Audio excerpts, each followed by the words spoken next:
సమస్య పోయింది అనుకున్న సమస్య మళ్లీ మెడకు చుట్టుకుంది. హైకోర్టు కొట్టేసిన సిబిఐ పట్టుబట్టింది. దీంతో కథ మొదటికి వచ్చింది. ఇదంతా ఓబులాపురం మైనింగ్ కేసు గురించే. తెలుగు రాష్ట్రాల్లో ఇప్పుడున్న సిఎస్లు ఎంతమందికి తెలుసో తెలియదో ఐడియా లేదు కానీ ఐఏఎస్ శ్రీలక్ష్మి పేరు మాత్రం చాలా మందికి తెలుసు. దశాబ్దన్నర క్రితం ఓబులాపురం కేసులో ఆమె పేరు మారుమోగిపోయింది. కొన్ని రోజులు జైలు జీవితం కూడా గడిపిన ఆమె తనపై ఉన్న ఆరోపణల్ని కొట్టేయించుకున్నారు. సిబిఐ హైకోర్టు మెట్లు ఎక్కడంతో కేసు మళ్లీ తిరగబడింది. ఒక్క కేసు ఎన్నో సంచలనాలు, అత్యాస అక్రమాలకు దారితీస్తే అవన్నీ కలిపి జైలుకు దారితీశాయి. ఓఎంసీ కంపెనీ అధినేత గాలి జనార్దన్ రెడ్డి నుంచి మంత్రులు, ఐఏఎస్ ఆఫీసర్లు కూడా జైలుకెళ్లాల్సిన పరిస్థితి వచ్చింది.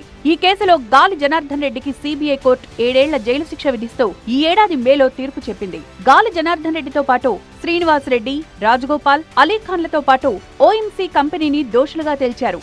ఇందులో A1 గా శ్రీనివాస్ రెడ్డి ఉన్నారు. ఆయనకు 7 ఏళ్ల జైలు శిక్ష పడింది. మిగిలిన నిందితులకు అదే జైలు శిక్ష విధించారు. ఓఎంసీ కంపెనీకి 1 లక్ష జరిమానా విధించారు. అయితే ఐఏఎస్ శ్రీలక్ష్మి విషయంలో ట్విస్టులు చోటు చేసుకున్నాయి.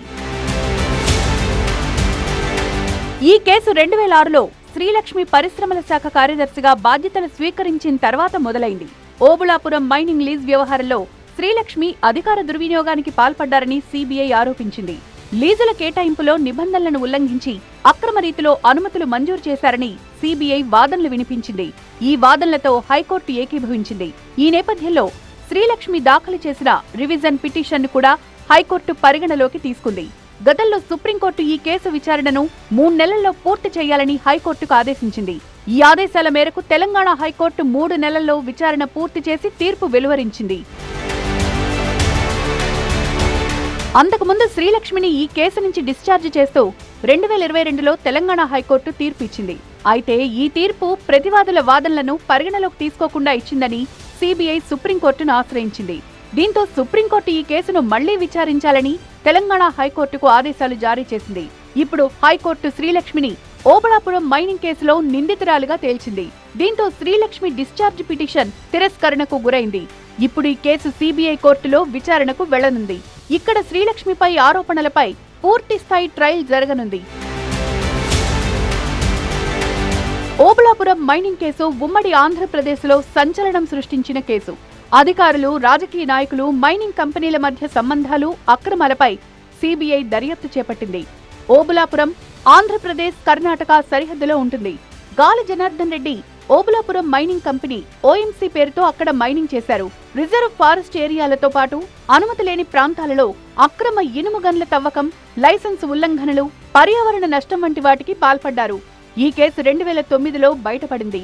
సిబిఐ 2010లో దర్యాప్తు ప్రారంభించింది.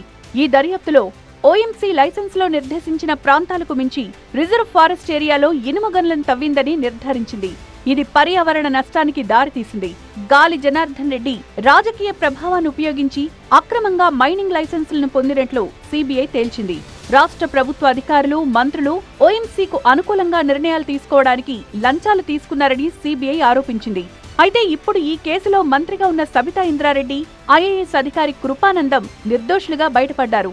మరో అధికారి రాజగోపాల్ నిందితుడిగా 7 ఏళ్ల జైలు శిక్షకు గురయ్యారు. అక్రమ మైనింగ్ ద్వారా ప్రభుత్వానికి వేల కోట్ల రూపాయల నష్టం వాటిల్లినట్లుగా తేల్చారు. ఆంధ్రప్రదేశ్, కర్ణాటక సరిహద్దులోని గనుల స్థానం గురించి తప్పుడు సమాచారం అందించి అక్రమ తవ్వకాలు జరిపినట్లు ఆరోపించింది సిబిఐ. ఈ కారణంగా సరిహద్దులు కూడా చెరిగిపోయాయి. సిబిఐ 219 మంది సాక్షులను విచారించి 3337 పత్రాలను పరిశీలించింది. 2011లో గాలి జనార్దన్ రెడ్డి, ఐఏఎస్ ఎర్ర శ్రీలక్ష్మిని సిబిఐ అరెస్టు చేసింది. ఇతర నిందితులు కూడా వివిధ దశల్లో అరెస్టయ్యారు. హైదరాబాద్లోని సిబిఐ ప్రత్యేక కోర్టులో కేసు విచారణ 13 సంవత్సరాలకు పైగా కొనసాగింది. ఈ కేసు ఉమ్మడి ఆంధ్రప్రదేశ్, కర్ణాటక రాజకీయాల్లో కీలక పాత్ర పోషించింది. గాలి జనార్దన్ రెడ్డి అప్పుడు బీజేపీకి చెందిన మాజీ మంత్రి. అయితే కాంగ్రెస్ కు చెందిన వైఎస్ రాజశేఖర రెడ్డితో సన్నిహితంగా ఉండేవారు. 2007లో ఓబులాపురం అక్రమ మైనింగ్ ను పరిశీలించేందుకు వెళ్లిన ప్రతిపక్ష టీడీపీ నాయకులపై అప్పటి కాంగ్రెస్ ప్రభుత్వం కేసు పెట్టింది.